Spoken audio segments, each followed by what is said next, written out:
D'ici 2030, le Cameroun veut porter à 80% le taux de bancarisation dans le pays, qui prépare des mesures fiscales visant à interdire les transactions en espèces en 2022.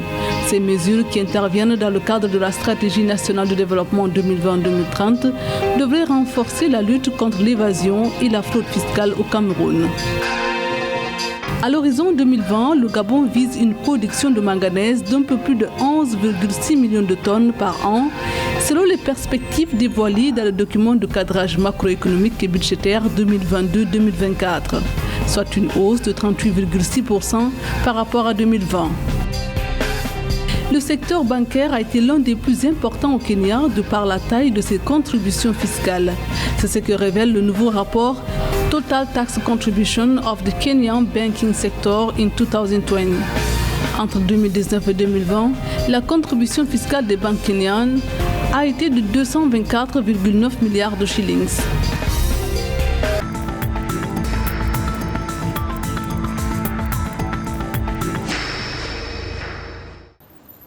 Le Cameroun prépare des mesures fiscales visant à interdire les transactions en espèces en 2022.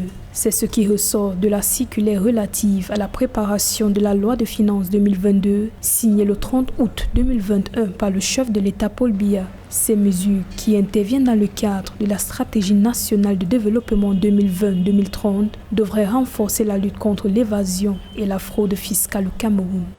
Qu'on vienne demander à ce que les transactions qui se dénouent intégralement ne se fassent plus en espèces, pour moi, c'est la poursuite, c'est un rappel à l'ordre, c'est une sorte de piqûre de rappel, ce n'est pas nouveau. Donc c'est une démarche extrêmement intéressante. De deux également, les usagers de la fonction publique, notamment ceux qui traitent avec les administrations d'assiette, se plaignent énormément de la corruption. Or, la corruption en espèces, ça ne laisse pas de traces. Et le gouvernement, pour lutter donc à tout le moins, pour donner suite à ces récriminations des usagers qui sont généralement en contact et parfois désabusés face aux pratiques de l'administration fiscale ou des administrations d'assiette, le gouvernement a donc continué à dire « vous ne payez plus en espèces ». Selon le groupement interpatronal du Cameroun, l'économie camerounaise est à 90% basée sur l'informel et le taux de bancarisation est de seulement 12%. Des chiffres qui montrent que la plupart des opérateurs effectuent leurs transactions hors des établissements bancaires. D'ici 2030, l'exécutif camerounais veut porter à 80% le taux de bancarisation du pays.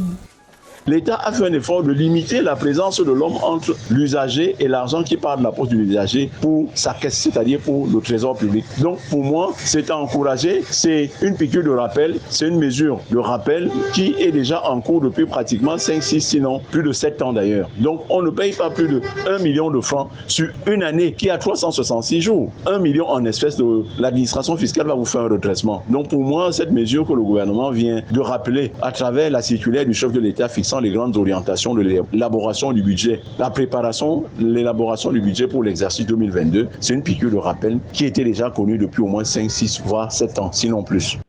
Selon les autorités, les transactions basées sur la monnaie physique sont difficiles à contrôler et favorisent l'économie informelle. Ces mesures devraient donc permettre aux populations de privilégier les transactions numériques ou traçables, notamment les transactions via chèque, virement bancaire, carte de paiement ou encore mobile money.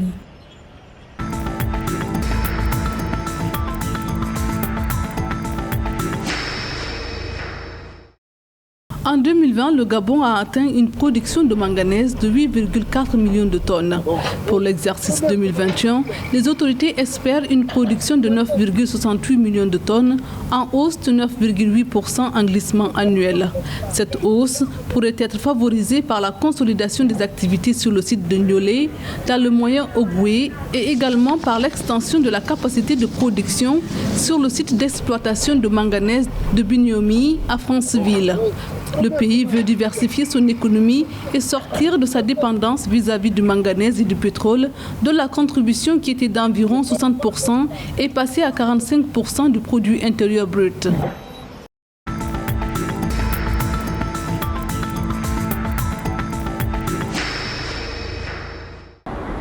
Entre 2019 et 2020, la contribution fiscale des banques kenyanes est de 224,9 milliards de shillings, soit 120,1 milliards de shillings pour l'année 2019 et 104,8 milliards de shillings pour l'année 2020.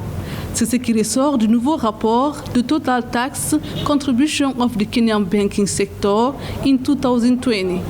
Au cours des 2 exercices, le montant de l'impôt sur les sociétés de l'ensemble des entreprises au Kenya s'élève à 346,4 milliards de shillings, soit environ 3,11 milliards de dollars.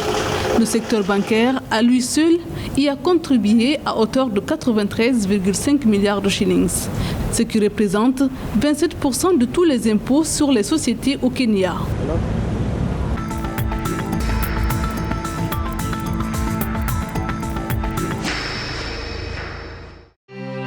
L'Angola a obtenu une enveloppe de financement d'un montant de 1,1 milliard de dollars. Les fonds octroyés par la Banque mondiale et l'Agence française de crédit à l'exportation vont permettre la réalisation du méga-projet d'eau potable de Bita. L'enveloppe servira à la construction d'installations de production, de transport et de distribution de l'eau. Il s'agit notamment d'une station d'eau potable et de réservoir pour le stockage, indique la Standard Chartered qui a facilité la transaction. L'ensemble des installations fourniront de l'eau potable à 2 millions de personnes sur les 2,7 millions que compte la ville de Luanda.